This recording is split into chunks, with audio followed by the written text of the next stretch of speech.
যারা সিজার করে ডাক্তাররা কি করে? কেটে দেয়। বাচ্চার পা ধরে মাথাটা নিচু করে নিতম্বের মধ্যে থাপ্পড় মারে কয়েকটা, তারপরে বাচ্চা ওয়া ওয়া করে কেঁদে ওঠে। ঠিক কিনা?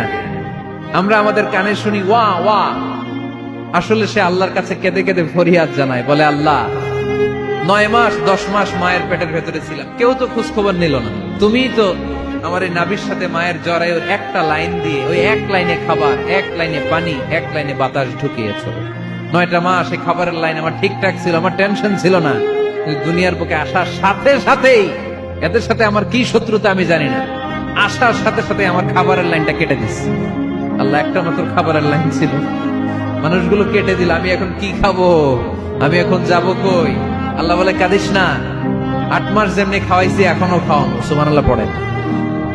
খাবারের একটা লাইন ছিল, কেটে দিয়েছে, একটার বিপরীতে তোর মায়ের বুকের ভেতরে এখন খাবারের 2টা লাইনের ব্যবস্থা করে দিলাম। না পাওয়া নিয়ে আফসোস বাদ দেন, আল্লাহর ভরসায় ছেড়ে দেন। যা পেয়েছেন, যতটুকু পেয়েছেন, যেভাবে পেয়েছেন, ওইটার উপর বলেন মওলা যা তুমি দান করেছো সেটা পাওয়ার যোগ্য আমি নই, তুমি দয়া করে আমাকে দিয়েছো মওলা, এটাই তোমার দয়া, এটাই তোমার দয়া, এটাই আমার জন্য বড় পাওয়া। আলহামদুলিল্লাহ, আলহামদুলিল্লাহ, আলহামদুলিল্লাহ। আপনি মন থেকে বুঝে শুনে রবের প্রেম নিয়ে আলহামদুলিল্লাহ বলতে থাকবেন, আপনার অশান্ত মনের শান্তির ব্যবস্থা রব্বে করিম ব্যবস্থা করে দিবেন। সুবহানাল্লাহ। সেজদায় পরে আল্লাহরে বলবেন, আল্লাহ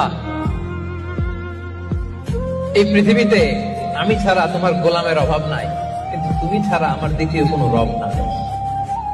সন্তান ডেলিভারি হবে, এই ব্যথাটা সহ্য করতে গিয়ে অনেক মা ডেলিভারি করতে গিয়ে মারা যায়, সেটা মা জানে। আমি সন্তান পেটে রাখলে 10 মাস আমি ভালো করে খেতে পারবো না, ঘুমাইতে পারবো না, সেটা মা জানে। তারপরও সন্তান পেটে নেওয়ার জন্য মা দ্বিধাবোধ করে না, দ্বিমত পোষণ করে না। ডেলিভারির সময় মা মারা যাওয়ার সম্ভাবনা 80%, সেটা মা জানে। ব্যথা সহ্য করার মতো না, সেটা মা জানে।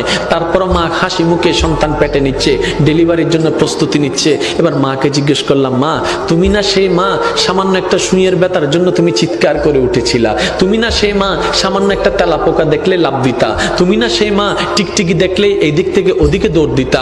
তুমি না সেই মা অন্ধকারে তুমি বসতে পারতা না ভয়ের জন্য, আজকে তুমি নিজের জানের রিস্ক নিয়ে নিলা? তখন মা উত্তর দেয়, সন্তানের চেহারাটা এক নজর দেখার জন্য, সন্তানের চেহারাটা এক নজর দেখার জন্য।